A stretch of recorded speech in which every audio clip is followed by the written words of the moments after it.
नमस्कार, मी उमेश कुमार. TV9 मराठीत आपल्या सगळ्यांचं स्वागत आहे. आणि आज आपल्याबरोबर आहेत राष्ट्रवादी काँग्रेस पक्षाचे ज्येष्ठ नेते छगन भुजबळ. भुजबळ साहेब, तुमचं TV9 मराठीमध्ये स्वागत आहे. नमस्कार. भुजबळ साहेब, जेव्हापासून लोकसभेचा निकाल लागलेला आहे त्यानंतर सध्या सर्वात चर्चेत जर कोणी असतील तर ते आहेत छगन भुजबळ. आणि सगळ्यांचं लक्ष याकडे आहे की भुजबळांच्या मनात चाललंय काय नेमकं.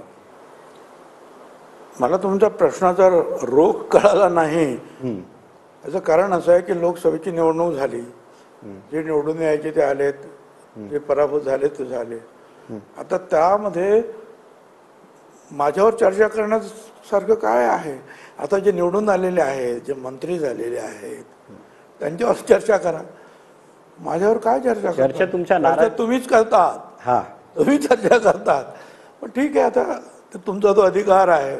चर्चा तुमच्या नाराजीची आहे. नाराजी कशाबद्दल?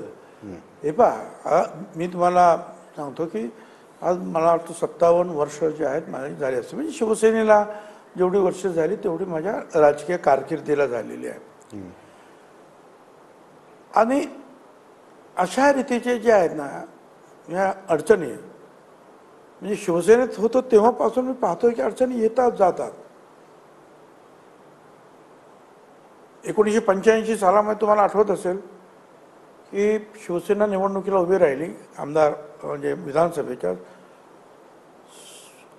खूप लोक, मनोहर जोशींपासून सगळे उमेदवार वगैरे सगळे पराभूत झाले. फक्त छगन भुजबळ एकटा निवडून आला.